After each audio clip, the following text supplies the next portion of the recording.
Good evening, everybody. How are you doing? If you didn't know, my name is Jason. Next to me is John. How are you doing? I'm doing well. Wait. Where'd you get the shirt? Max and Liz bought it for me.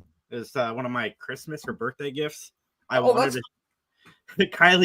will come in the room every time I'm wearing this. Say, why do you have a Jason shirt? And I'm like, because I am. Well, that's pretty awesome, dude. I dig that. That's pretty killer.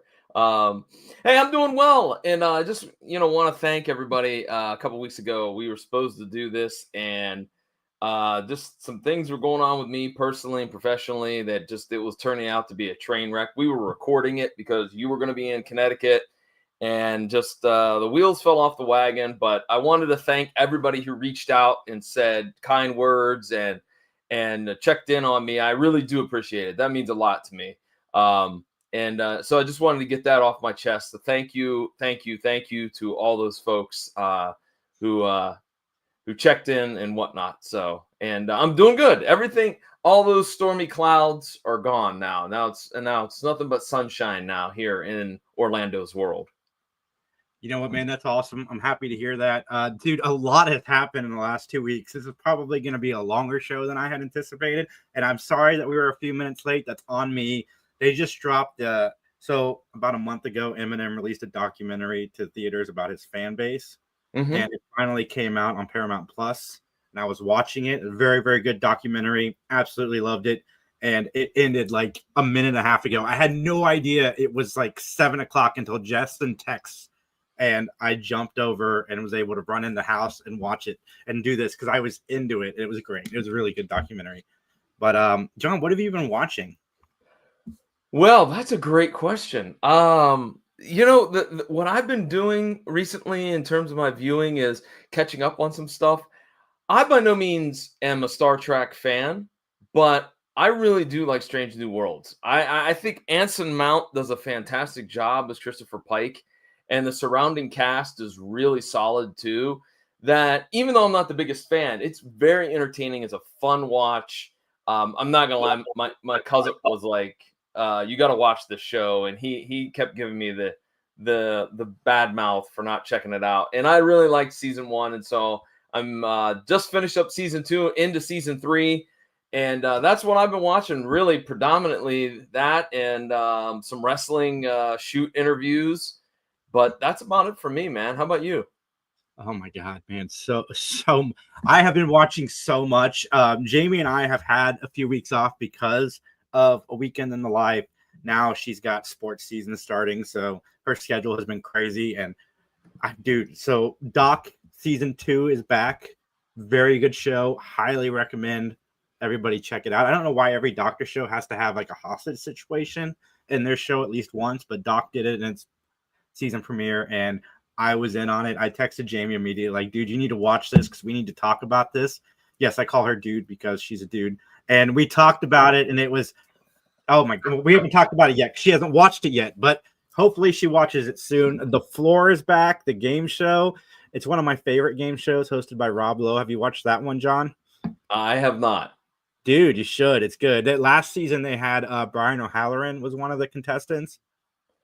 2 years ago, they had an independent pro wrestler on there. Selena De La Renta was on as one of the special guests. I mean, I don't think they mentioned her background or who she was. She was just a person on there because she's kind of in the indie circuit. She's not in the WWE. So you'd really have to be a wrestling nerd like me to pick her out and be like, oh, yeah, that's Selena De La Renta. You know, I'm going to do something that John Orlando really likes to do, and I'm going to do it because it kind of promotes John as well. And I just want everybody to know that you guys can go literally to 3geekspodcast.com, and right here at the top of our page has Mattalk and Big Binge and 3 Geeks. And if you scroll down, it's got all of our affiliates, PVD Cast, McGTV, the conventions we do. Like, go check out our website. But I'm trying to think what else I've been watching. Like, there's, oh my God, John, there's so much. I caught up on Family Law, which you're not watching. Oh! You should watch because spoiler alert, I don't care, John. So in the last like 2 minutes of the season 4 finale, Nathan Fillion shows up, and he is her half brother. So He's another kid of her dad's, another woman that he, probably cheated on somebody with in the day. But I love that the Firefly cast goes to bat for each other, because that's not a small role. So I'm thinking we're gonna see Nathan Fillion in season 5 quite a bit if he's showing up in that capacity. I was gonna say, I didn't mean to try to talk over you, but yeah, it's a reunion for Firefly and Serenity. Yeah, dude. And then one more thing that I've been watching, I watched Superman for the 4th time. Love that movie. You know what? I think we could talk about it. I really liked it. I thought it was solid. I liked that there was not a lot of exposition. Like here it is. Here's what's happening, and we're gonna keep it short and tight. Crypto was awful. It was awesome. Excuse me, not awful. He was I awesome. was gonna say, I'm about to do this show by myself, which I don't have all the guys, so it would have been chaos. But no, he was awesome. I really dig. Astro. I was worried about how that was going to play out, but they did a fantastic job. Are you caught up on Peacemaker? I know I have not. I have not even started the second season yet. Okay, mild spoilers. I'm apologizing in advance, but one of the things that I like so James Gunn pretty much has done. I mean, they are now making, it seems like, the Suicide Squad. That movie is officially canon, and they made some references to the Will Smith Suicide Squad movie a little bit in this season. But the thing that I like is we're getting the cast of Superman has been popping in and out of season 2. We had Lex Luthor in an episode, and we had Nathan Fillion has been in it. And I love that it's all done by the same guy. The same visionary is doing it, which is probably why it's so easy for him to, bring cast members back and forth. But dude, Peacemaker has been really good. You need to bump that ahead of everything. I think Justin would agree. And then Alien Earth is also a good one. Go check out. I won't get into that. You guys have listened to me rant about TV enough. You guys want to hear about Matlock. That's right. And this is another one of those. It's on the DVD as one episode, but I'm sure when they showed it in rotation, in syndication, it was 2 episodes, because it was like a 90-minute episode. And are you ready to talk about it, Jason? Yeah, I can't wait. All right, then let's go. All right, then let's get into our opening statement. The title of the episode is called The Legacy, and the original air date for it is November 9th, 1992. We have a couple of guest stars that we need to mention. First off is Wilbur Fitzgerald. He'll be playing the role of sleazeball Arthur Kendall. You may also know him as Bruce Bennett in Prison Break. He was in Dan Daly in the new Naked Gun, the one that just came out a few months ago. You also may know him as Judge Dorsey on NCIS New Orleans. Jerry Cullen in The Founder, which is a criminally underrated movie. That movie's really good. And you may also know him as drunk customer number 2 in Sully, and over 100 more credits. The guy's got, an amazing resume. Yeah, man. Hold on, I'm trying to find a photo that was sent to me. I want to show you, but here we go. It's loading. I got it. I'm almost there. I swear. So, one of the people I do the conventions with, she's in the new Naked Gun movie. Oh, really? Yeah. Her name is Jean. Bad photo. Hold on. Let's see if I can. Right. See, yeah, it's bad photo. Yeah, it's bad photo. Yeah, well. So she had a bit part? Yeah, background actress, but it's still so cool. She was in the. Did you see it yet? I have not watched it yet. No. I see the code, John. It's free. I know. I'm trying. I'm struggling. To keep loaded into StreamYards. That's what Justin says. That's a lot of work, Justin. I have to email it, and then I got to download it, then I got to upload it. It's a lot. All right, well, let's talk about our next guest star. His name is John Dennis Johnston. He will be playing the role of Brian Martell. You may know him as Pete in Streets of Fire, Frank Stillwell in Wyatt Earp, Torchy's patron in 48 Hours, Dr. Bronstein on In Plain Sight, Nick Moats on St. Elsewhere, and he's actually been in another episode of Matlock. He was in Season 6, Episode 1, The Witness Killings. He played Lucas Anderson. If you remember, this is the the kid that wrote a tell-all book that goes back to his hometown, and he ends up dead, and Matlock has to figure out who did it. Which there seems to be like that's the second time they've used that vehicle in Matlock about, oh, somebody wrote a tell-all book and now everybody's mad. But he also, John Dennis Johnson has also done. I'm about to write a tell-all book. What? Did you say you're going to write a tell-all book? I'm about to write a tell-all book.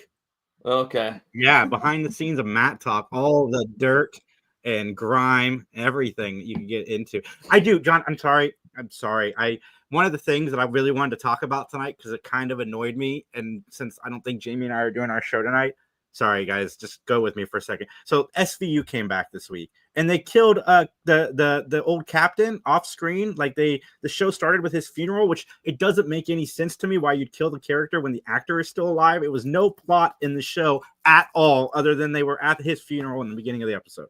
It's very annoying, especially since he had been on Law and Order since the beginning, like even the original show, and then just to kill him off camera. I guess the actor was on set for it, but like, why? Well, that's the second time they've done that, because they did that with Criminal Intent when Eric Bogosian was the captain, and they killed him off. But I think it was on screen that they did have his death on screen. But so yeah, I mean, Dick Wolf is not afraid to pull the trigger. But it's just weird. It's just weird to kill a character on a show that hasn't been on the show in like 10 years, just to randomly have his character die when the actor is still alive and could pop back. I don't know. It annoyed me. Anyway, sorry, John. I didn't mean. Sorry, everybody. I'm done with what I've been watching. All right. Well, let's talk about another guest star, Mary Margaret Humes. She plays the role of Candace. She had a very long run as Gail Leary on Dawson's Creek. She had a lot of seasons of that show. She also played the role of Miriam in The History of the World Part 1. She was in a ton of Hallmark movies. And here we go. I just picked a bunch of them here. Let's see if you've seen them. Are you ready, Jason? John, I was born ready for this game. Okay. A Valentine's Match. Have you seen it? I think I have, actually. A Cowboy Christmas Romance. I have seen that one. Christmas in Love. I don't know if I've seen that one. Christmas Crime Story. I have not seen that one. I'd remember that one. Matchmaker Santa. I have seen Matchmaker Santa. I think our buddy Jonathan Stoddard was in Matchmaker Santa, if I remember correctly. He's coming back on our show soon. Yeah. Okay. Well, also Mary played Bridget Laird in a previous episode of Matlock, season 5, episode 4, The Personal Trainer, where this is the one where Ben had a roofer who was accused of killing a personal trainer because the personal trainer was having an affair with his wife. And so there you go. And then our last one that we have to talk about, our last guest star, is Beth Toussaint. She will be playing the role of Yolanda Bergstrom. You may know her as Lydia Keefe in Red Eye, female caller in Scream 3, Veronica on Savannah, Tracy Lawton on Dallas. And she also was on a previous episode, season 5, episode 1, The Mother, where she played Andrea Todd, and she was the legal secretary accused of murdering her boss, whom she's having an affair with. And if you remember, the mother was like, I did it, etc., etc.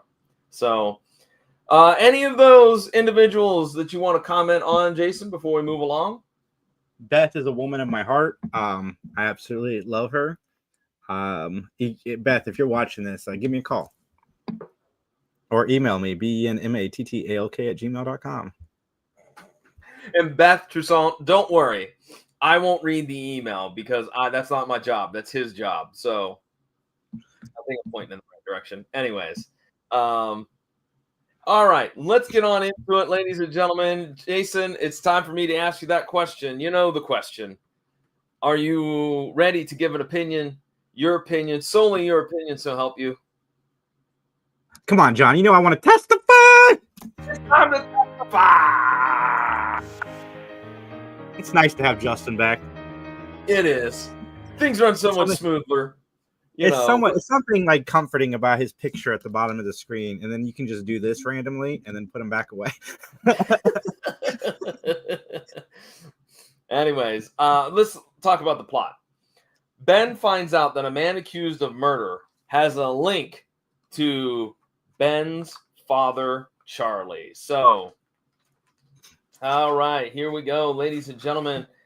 We open up with a scene of a MARTA train. That is, by the way, the rail system in Atlanta, if you're unfamiliar with, as it's just speeding through the ATL. Then we cut to a prison yard. And then we cut to a scene of inside the prison where there's a parole meeting where Mr. Martell is up for parole. He supposedly is in jail for murdering Jake Kendall. And Brian Martell, his son, wants his dad released due to a terminal disease. So this is one thing that I did kind of, and I don't know because I've never been, experienced anything in terms of the legal system, but would it be the safest thing to have the son of a guy that's up for parole, like standing behind, like sitting behind everybody else? Like, I was just going through my mind, like, in theory, couldn't he grab one of those attorneys or one of the guards and like do something like stab him or something? I mean, I know that's a stretch, but I mean, like, he was sitting way back there, like unattended. And I'm like, this doesn't seem very safe. I don't know what parole board things are like, so I can't really comment on that. It does seem a little weird that he'd be so close, kind of look like an AA meeting. Yeah. I don't really know what they were thinking. An AA meeting is the best. That's the absolute best way to describe it. That's exactly what it looks like an intervention. Oh man. So we cut into a scene outdoors, and again, I thought this was weird. If this is a like college class, why are you meeting outdoors? Especially when you're not young, hip, 20-year-old kids playing like songs on the guitar or hacky sack or whatnot. They all seem to be in their 30s or 40s. But Arthur Kendall is teaching a screenwriting class. And while he's in the middle of his presentation, Brian Martell shows up and he spouts off his story. Oh, I got a movie for you. How about a guy that was wrongfully accused of murder and has spent the last 30 years in jail? Blah, blah, blah. Yeah, there's about 300 of those made a month nowadays. Yeah. Yeah, exactly. I forget what the elements were that Arthur said. Yeah, you throw in a little sex, a little violence. That's what the movie makers want. That's what the movie goers want to see. So they get into an argument. They being, of course, Kendall and Martell, and Martell punches him in the face, and then he spouts off some other stuff, and off we go. So then we go to probably, Jason, the most awkward breakfast you could ever have in your life, when it's you, your husband, your adult son, all sitting around the breakfast nook, if you will, and George and Candace start arguing. They say some really rotten things to one another. Josh, the kid's like, I'm leaving, and Candace is like, this is just not working out for us. We're trying to stay together for Josh. Now here's my question. You're staying together for Josh. Josh looks like he's in his early 20s. Why is he still living at the house? Why not? Why, dude, whoa. Why are you shaming people that live with their parents at 20? Because because of the statement made, we're staying together because of him. Well, that doesn't make any damn sense. Like, why? He's 21, 22, 23 years old. He's obviously aware that you two are not getting along. Why? Like, that made no sense to me whatsoever. Like, oh, we should just get a divorce because we're staying together because of him. He's a man. Are you He's sure you're not just a 40-year-old playing 15? Well, I don't know. He might be Jason Priestley, like, where he's the coolest 40-year-old high school student. I don't know. Well, Candace says that she's going to move in with Arthur, and she's filing for divorce. And then we cut to a scene where Candace is rolling up in that wood-paneled Ford station wagon. That brings back memories, folks. Brings back memories. But anyways, she goes to Arthur's home. She has a key. She unlocks the door, walks in on Arthur in the living room, canoodling with Bergstrom, Yolanda. And then Arthur said, because she says, I left my husband because I thought we were going to be together. And he said, hey. I never promised you a marriage, and I never promised that I was going to be faithful. So Yeah, he said we could be together, and I'm going to give you a great. She said, you know, you promised me you'd give me a great life, and blah blah blah blah blah. He's like, yeah, but I didn't say I'd be faithful. yeah, I mean, so sucks to be you, Candace. Yeah, man, you got to be sure if you're going to make that kind of a commitment. Yes, I know. You need to get that in writing or something. Yeah, because I mean, just think about it. She's sleeping around, or he's sleeping around with somebody that's already married. That should give you an idea that he's not the most reputable dude in the world, right? Yeah. So we cut to a scene where Ben is putting together a clock. I don't know why, but he is. Leanne tries to set Ben up with a date, a friend of hers, Eileen, I believe. And she says the most disgusting 2 words that I've heard in a while. And she goes, Dad, she has a nice build. No daughter should say that to their dad. No, that's gross. That's something that our dear, never mind, would say.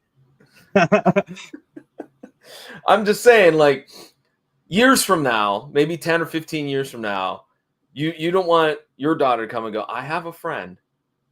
I know someone. You don't want that. No, that's gross. That is gross. There you go. So we cut to a scene where Arthur's taking the trash out, and he hears something. He looks over, and his garage door's open, and his car's running.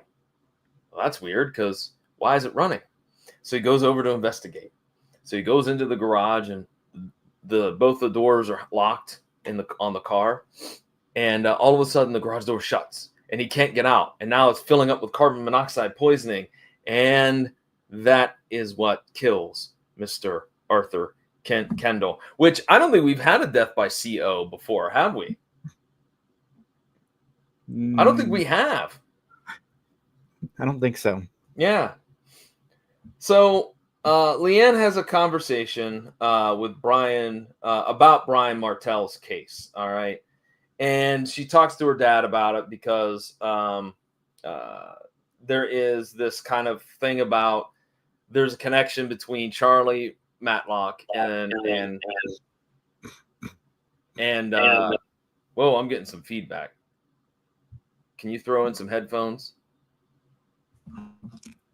Just turn it down. Okay. All right. So anyways, sorry about that, folks. But anyways, so the Martell case is going to be kind of a second storyline that's running here. And so they talk about it, and I say they, I mean Brian Martell, Leanne, and of course Ben. And Mr. Martell was basically sent for prison for killing Arthur's father, Arthur Kendall. I forgot his name. Jake Kendall is the father's name. So Ben wants to help out Brian, all right, because he's like, look, Charlie Matlock was not the killer. My dad did not kill you. Then Leanne and Ben have lunch, and Ben tells the story and basically refutes Charlie's involvement in the murder. And we cut to some black and white footage. Charlie stops to help Mr. Kendall. He fixes Jake Kendall's car. Jake tries to pay him $100. He's like, nah, just when you're in town next time, stop by. We'll have a drink and we'll talk. And so Kendall and Charlie, they kind of become pals. And so how the murder happens is that Charlie was fixing Kendall's car one time, and he decided he'd drive to the ATL. And he's going to drop the car off to Jake. And he goes in and finds Jake dead on the floor. And Charlie's wrench is found in the dumpster, which apparently the wrench was thrown from a window and it went into the dumpster. And so it's Charlie's wrench. So it looks like Charlie did it. I like that they don't even try to change Andy Griffith's appearance when he plays his dad. He is they could be twin brothers. They put spectacles on him. They put little glasses on him, but that still doesn't matter. So Leanne's pal arrives. Eileen. This is some wild hair color for Eileen. I mean, that's the most unnatural redhead color I've ever seen in my life. I don't know, man. I'm in love with Leanne's friends. Wait, no, never mind. Different episode. Sorry.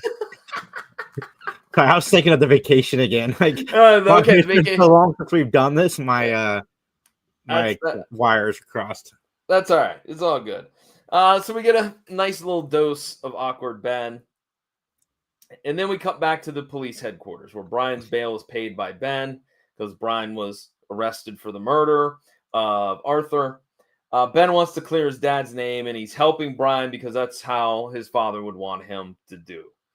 And so we get the arrival of Conrad McMasters, or what was the name that they, Mr. McMillan or whatever later in the episode. Yolanda gives him a different name that's not even close. But Conrad goes to Arthur's place, and he's going to look for some evidence. Leanne interviews Candace about Art, calls out her relationship between Candace and Art. And in the meantime, Conrad is checking out Art's home, and Josh happens to be there, and he barrels his way past Conrad, trying to run from the house. All right, any comments you want to throw out there just yet of what we've seen?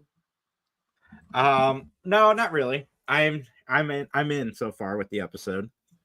Okay, all right. Ben is walking with weights, and he tells his daughter that Elaine and him are playing phone tag. And there's more gross talk about there might be snow on the roof, but there's a fire down below. Gross! In capital letters. Dude, they just have a very honest relationship. I wish they would have a less honest relationship. That's all I'm going to say. Conrad arrives with Josh, which two things I noticed. One, Conrad gets out of the car and he addresses Ben and Leanne, and then he goes and opens the door to let Josh out. Why couldn't Josh just get out of the car? Like, why did he have to have his door open for him? I'm like, that didn't make any sense. And they parked that car. That Mustang got parked on the front lawn. You know as well as I do that Matlock does not like cars parked on his lawn, I bet. Yeah. Josh was saying he was just trying to protect his mom by looking for evidence. And so Josh says that his mom was having an affair with Arthur, and that leads Leanne to go, gosh darn it. She grabs her stuff and she goes. Oh, John, we have a comment from Liz. Oh, okay. Let's get it up here, man. Bargain bin Julie doesn't hold a candle to the real deal. That's right. Absolutely. You are correct, Liz, on that one. Glad you're watching as well. Thank you for doing so. You know what, Liz? I can't remember if you having a boy or a girl, but just hear me out for a second, okay? Jonathan Jason Murdoch. That's a good name. Jonathan for the first name, Jason for the middle name, and then your last name, obviously.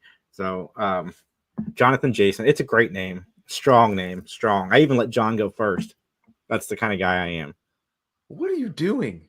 You're giving away naming rights to parents? What are you doing? I'm just offering a suggestion, John. Then I could buy him one of these shirts. I am Jonathan Jason Murdoch. Yeah. Or if it's a girl, Jacina, that works too. I don't know what the equivalent for John is. Joanna. That would be my guess. Oh, anyways. Okay. Joanna. Yeah, Joanna Jacina. Oh my God, fantastic. All right, sorry, John. Anyways. Sorry, Liz. Well, Leanne goes to confront Candace. All right. And she does so outside of her apartment. And what you don't know as Leanne leaves, that there's a double stakeout going on. That's right. Not one stakeout, but two, as Conrad is parked across the street keeping tabs on the old Candace. Her alibi, by the way, is that she's doing a documentary on street kids. I don't know what that's supposed to mean. But anyways, and what they do for money and whatnot. And that's where she was that afternoon. Well, we cut back to Ben singing and cooking, and Leanne badgers her dad more about a date with Elaine, and Ben has given up hot dogs for Elaine. That tells you how serious this is. It's a tragedy. I wish we had that like that funeral cadence music that we could play for the. We have another comment from Liz. All right, here we go. Having a boy, we'll keep that in mind if we need a backup name. Boom, okay. We made backup, John. We made backup. You're welcome. Anyways, Kendall, Jake Kendall, we cut to a scene where Jake Kendall and Charlie are hanging out. And I like that they are drinking Star Cola. I want Star Cola. I want to try that. Kendall shows off his new suit. Charlie finds a clue.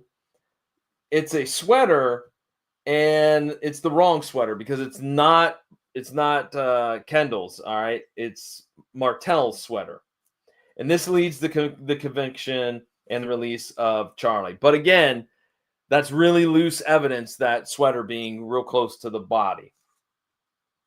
So Ben interviews George. George has a huge stack of screenplays. For some odd reason, I don't know why, I thought that this was a great scene. I actually like George, even though I said earlier, like, he's arguing and saying really horrible things to his wife in front of his kid. He seems like just a chump. Like, oh, I got all these screenplays. Did you sell any of them? No, I didn't sell any of them. Have you figured out the end of the one you're doing? No, I haven't written it yet. He just seems like just such a schlub. Mm-hmm. So George does have a motive and an alibi, though. So then we cut to the rough part of town, which I think is the same clip that they use every time they have to go to the rough part of town. Candace is bribing a bunch of street kids for an alibi. All right, hey, if anybody asks, I was here last Thursday, etc., etc. But as she walks past the dumpster, guess who? I liked how he just kind of leaned out. And that was, of course, Conrad McMasters. But I thought that was just so ridiculous. Like, just a quick wink to the audience that, hey, Conrad's here. Yeah, exactly. Leanne chats with Brian, and she gets the details of that case from Brian's point of view. And Brian, by the way, was on a job as a construction worker. Brian explains that his dad walked home, all right, from work because the work got out early that day. And that Mr. Martell catches mom and Jake Kendall kissing. And so the cops felt that Martell killed him because he had motive, and then the sweater, et cetera, et cetera. So Conrad goes back to Art's home, and the mail provides a clue. All right. And that clue in the mail, is a letter that it was going to Yolanda for some flowers. So Conrad interviews Yolanda, and she invites Conrad in, which I thought that was a little bold. Again, I know I'm the one with the whole no one locks their doors in Atlanta, but you don't know who this dude is. You're going to welcome him in? He could be the killer. Yeah, I mean, dude, listen, it's the safest town in America. Whereas nobody dies. They definitely don't die once a week in this community. Well, anyways, Yolanda stated that she did date Art. In fact, they spent the night together before he died. So we go to the courtroom. Ben has Candace on the stand. Ben's theory is Candace is so mad that she killed Art. Her alibi is destroyed because Conrad brings a couple of the street kids in, and they're ready to testify. And then Josh reveals that he killed Art, not his mom, and he has this big outburst. All right. And he's like, my mom didn't do it. I did it, et cetera, et cetera. So I think this is where we would have the break in between the two episodes. So Jason, anything that you want to talk about real quick before we move along? Yeah, I mean, I just had a weird epiphany. Like, if Matlock does, because there's 21 episodes a season, we'll say 3 of them are, let's say there's 18 cases that he does a year.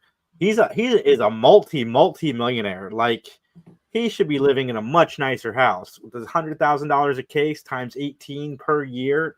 We're on season 7 right now. Like, Matlock's raking it in. Yeah, and he's got a pretty good winning percentage. I just heard about I just heard about an attorney that's a supposed like a death row attorney that you get him. Out of 11 cases he's 4-7. I'm like, holy heck, man! You only have 4 wins and 7 losses. If you're a death row inmate and you got 4 wins, like, that's good. I think that's a good record. I don't know. All right, here we go. Good, man. You're saving 4 people.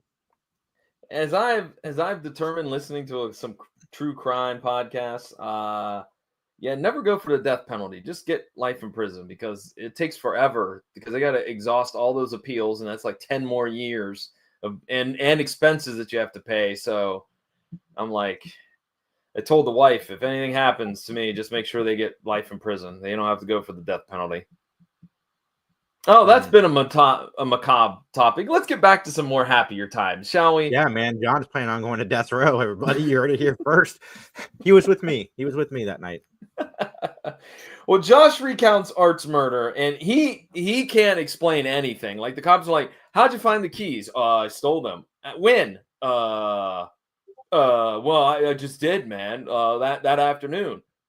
So we get Ben in a brand new suit that costs more than all of his gray suits combined. And here they talk about splitting your pants because the pants are a little snug. I'm like, oh, that's some foreshadowing. That's definitely going to happen. Leanne and Brian and Ben are all at police headquarters. They continue the case due to Josh's lack of an alibi. So they try to get the case thrown out, but nope. The prosecutor says, nope, we're going to do it. George and Candace argue, and Josh shows up at home because Ben gave him a lift home. And he's like, look, do you have any alibi? And Candace was like, no, I just drove around after catching Art with Yolanda. So Leanne and Brian have dinner and argue about the old murder case. Basically, Brian's mom left him with an uncle and aunt because they didn't have a very good relationship. And Brian reveals, so coincidentally, that mom is in a rest home a couple towns over. Mm-hmm. Poor mom. Reminded me of Shady Acres from Ace Ventura: Pet Detective. Oh, yeah, it does. It does have that vibe to it. Yeah, okay. Conrad came to see Yolanda, but she acts really shady. Where were the keys? Did you steal the keys prior to this? Because that's the whole focus right here. And he notices that there's donuts on the counter, and one of them has a bite out of it, and there's a cup of coffee. And he's like, you're very, very conscious of what you eat. So whose is it? And there's no lipstick on the glass, but yet you're wearing some. So Yolanda's hiding her little sister. All right. Sabrina. All right. Not the teenage witch. No, not a teenage witch. No. That would have been awesome crossover, though. I would have watched that. Anyways, especially with the snarky cat, Nick Bakay as the snarky cat. What was the cat's name? Salem? Dude, I've honestly never seen an episode of the original. I've seen like the newer Netflix one, but not the original. Oh, okay. Justice says yes, Salem is the name of the cat. Okay. We go to a rest home where Leanne talks with Mrs. Martell, and then we cut back to another scene where Ben and Elaine are having the picnic. There's the kiss on the cheek. Ben sits down, he splits his pants, and then we cut to a scene where he's making bacon and eggs. And Leanne's like, what are you doing? And he explains that he split his pants and unfortunately flips grease on his daughter's blouse. So she goes to change. In the meantime, Conrad comes through the back door and he gives the lowdown on Yolanda's sister. And the Arthur Kendall screenplay for Death Rattle is pretty much revealed to be the same thing as George, who wrote a script as well. It's pretty much identical. But in the meantime, Leanne has an epiphany because she put on some of Ben's clothes and then realized, wait a minute, something's not right with the clothes in the old case. So she leaves. Candace was leaking information that was discovered about the play to Arthur. And so then Leanne is back at the rest home and she asks about the sweater. And so we find out finally, after all this hullabaloo, that Mrs. Martell is the one. It was her sweater that was found next to the dead body of Jake, and that she's the one that killed him, and that Mr. Martell took the blame for it. Mm-hmm. I like this next scene a lot. Conrad and Ben are playing some baseball, some catch, if you will. And I like how Conrad throws a hard one. And he's, ow, what are you doing? Which, I got to be honest with you, I'm not a very good baseball player. And that brought back memories. I'm like, yeah, I had that happen a couple times where I'm like, dang it, that was a hard throw. So, I was more of a football passer in my day. I was quarterback. Look, I stuck to hockey. What can I say? I was good at that, so I stuck with that sport. Josh shows up and he wants the screenplay back because he was sent to go round them up. So he does that, or he's doing that. In the process, Ben's like, "Hey, hold on. Why don't you two play catch? I'm gonna go do some things real quick. I'm gonna go call Yolanda," which he does. And she's like, "I don't have the screenplay. I threw it away." So Brian talks to his mom, and Dad set up Jake Kendall. The other woman with Kendall, Mrs. Martell, stole Charlie's wrench, used it to kill Kendall, and unfortunately, Mrs. Martell left the sweater behind, and that kind of wraps up that storyline, which here in a few minutes, I'll reveal my thoughts on that. Conrad finds Sabrina, and she has the screenplay, and he wants to get it off of her, and I thought this was kind of a little bit out of left field, but she's like, "If you touch me, I'm going to scream rape so loud that they'll hear it 4 counties over." I'm like, yikes. That's a threat. Yeah, this escalated quickly. Yeah, it did. It escalated very quickly. Leanne recaps the Martell story to her father. Elaine shows up, and she dumps Ben because she's going to go marry the senator. 2-time. And this is where's Kanye with his Gold Digger theme song? Like, come on, man. Or EPMD if you're old school. EPMD She wanted had a guy that that was song. into hot dogs and having fun and stuff. Yeah. Well, Conrad shows up to recap Sabrina's information. And so we go to the courtroom. Ben has Yolanda on the stand. Yolanda purportedly went to a certain bar to, quote, meet Art. In other words, she was going to pick him up because Sabrina was not meddling, or was not modeling, excuse me, or meddling. She was not meddling in things. She was modeling due to drugs, which Sabrina was also engaged in some sexy time with Art. And because of that, she had a relapse. So basically, Yolanda wants revenge, and Brian Martell was used as a patsy, and Yolanda refuses to answer any other questions and takes the contempt charge. So we cut to a scene where Ben and Conrad are going through the financials of Yolanda. Sabrina does have an alibi. Conrad found out that she was drunk and in the drunk tank that day, that afternoon. So Ben, Conrad, they're at Art's home, and they're going over the murder again. They're retracing steps. And speaking of steps, Ben steps in a puddle of oil. Aha, there's the clue that we need. So we go back to the courtroom, and Josh is on the stand. And Josh works in the hospital, as we know. And he works in all the departments. So he knows, he's met Sabrina, who had some issues, who was in that hospital due to her, I shouldn't just assume it was nose candy. It's 92. I'm thinking probably, right? Probably. Yeah, if not, it's heroin, one of the two. Anyways, boy, we're really full of joy and happiness on this episode, aren't we? Jeez. It is, man. It is. So Josh becomes pals with Yolanda and Sabrina, so they become somewhat of a co-conspirator. Again, because Yolanda wants revenge for what Arthur had done to Sabrina. So basically, they worked on a plan, they being Josh and Yolanda. Yolanda stole the keys to give to Josh, and the puddle of oil was the key evidence, as oil was found on Josh's floor mats in his car. So basically, we cut to a scene of everybody leaving the courtroom. Martell, Conrad, Leanne, Ben, they're all leaving. And everything's cool with the Martell folks. And then Sabrina shows up and says, "Conrad McMasters, my sister wanted me to give you something." Slap to the face, yo.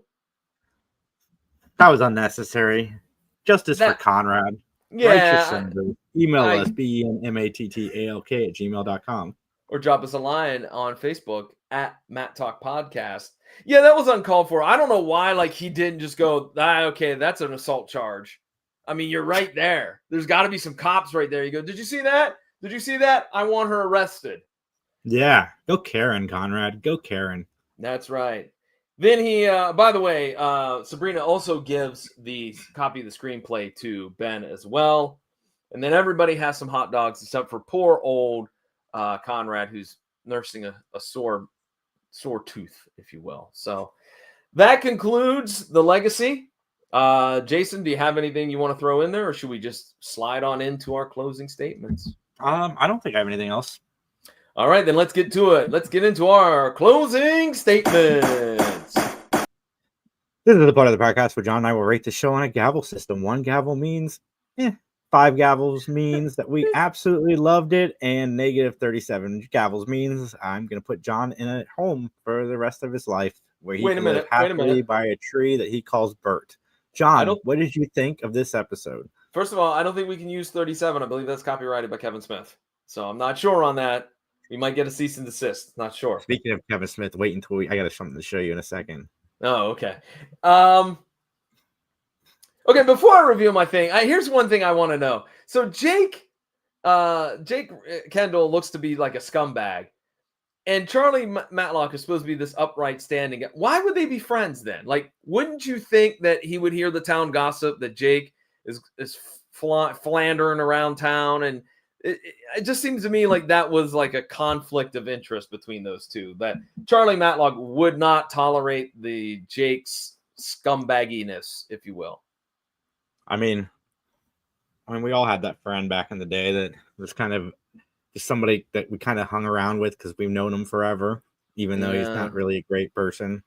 Okay, I don't know. You're not going to defend him in court. Yeah. I don't know. I'd have to think back and see if I have one of those. But I give it a 2.5 gavels. I did not like the double storyline. I felt like it could have been good if they just would have had those two as separate entities. If they had the legacy being the one with the Martell storyline, that would have been great. And then this other storyline, with the philandering screenwriter, I think the two of them together just it got muddled at times. It seemed like the end was anticlimactic, and I didn't very anticlimactic. I agree. Yeah, and Elaine, that storyline was gross. I did like that it's a revenge tale because I do like revenge stories. But yeah, I just 2.5 for me. I just didn't dig it. I'm going to give it a 3.5. And I think I agree with most of what you said, but I give it a 3.5 because a lot of these double parters feel like they just go on and on and on. And this was not one that felt like that. Like it felt pretty quick. So it definitely gets points for that. So yeah, 3.5. All right. Well, Jason? John, tell everybody about the PVD cast where I grabbed something. Oh, okay. All right. Sweet. The PVD cast is my own personal podcasting project. It is available at pvdcast.com or wherever you find great podcasts. Right now, I'm doing a 6-part series with some great, awesome comic book creators in Columbus, Ohio. They're called the C3 Collective. It stands for the Columbus Cartoon Coalition. They're short little 30-minute interviews. They're back-to-back. Right now, I have Fennec and Sarah Cook, who did a comic entry for this anthology that C3 is doing, where they talk about how to make a comic. So again, and by the way, I just throw it out there. If you're interested in the C3 anthology, pick one up, go over to the social media pages for the Columbus Cartoon Coalition. All of the information's there on how you can donate some money and get a pretty sweet anthology, including the tale from Fennec and Sarah Cook, who are my guests this week on the PVD cast. So if you follow me on Facebook, John, you saw that I got these. Yes. Yes, it did. What else I got is the rest. Oh, nice. The whole Jane Silent Bob VHS collection. I am stoked. Nice. I paid a little bit more for these two than I did. These were only $1 each. And then I got these two. Oh, man. So nice. Very nice. It's one of the reasons I collected VHS because I saw those sitting on your shelf. Not the shelf of doom, but on one of your shelves. And I'm like, those will look good in my house. There you go. I'm glad I could be an inspiration. Finally got them. We got a comment from Liz real quick. 4 stars. I actually did like the parallel storyline and thought that the writing was pretty solid. I like Andy as Charlie Matlock. but points off for Ben trying way too hard and forgetting he just got out of a serious relationship. Well, maybe we're Maybe not 100% sure that they were even dating. Like, yeah, we're not sure on that one, Liz. But all right, 4 stars. Okay, all right. Jason, talk about the Three Geeks podcast, man, and all your other projects as well. Three Geeks podcast. I swear we're going to be back live next week. We've been so inconsistent the last 2 months, but that's just because there's been a lot of moving parts. We did a convention. Max went to a convention with John, and then just so many other things. But we will be back live Saturday at 7 p.m. I promise Jamie and I's show is coming back very, very soon. And guys, just go to 3geekspodcast.com. You can find everything there, even all of John's projects. And then you can find out our convention schedule for where Justin and I are going to be coming up. Oh, and by the way, we're getting close to episode 500 of the PVD cast. I'm working hard on that. I'm piecing things together. So keep that in mind. It's about end of October it'll be happening. So I'm excited for that. I'm real excited for it. Yeah, John's going to drop 5 digits for a guest. No, because as we all know, I do not pay for guests. We've had this conversation with you and with a certain somebody that shall not be named. Now he's got 5 fingers that he's going to give. Dude, so I haven't told you this, John, but at the conventions I've been doing, everybody gives me bracelets now. Like, at every show I've done so far, they've just given me bracelets. It's fantastic. I love it. Keep doing it. Okay. All right. Well, let's get on out of here, shall we? We shall, man. And as they say in court, nothing further.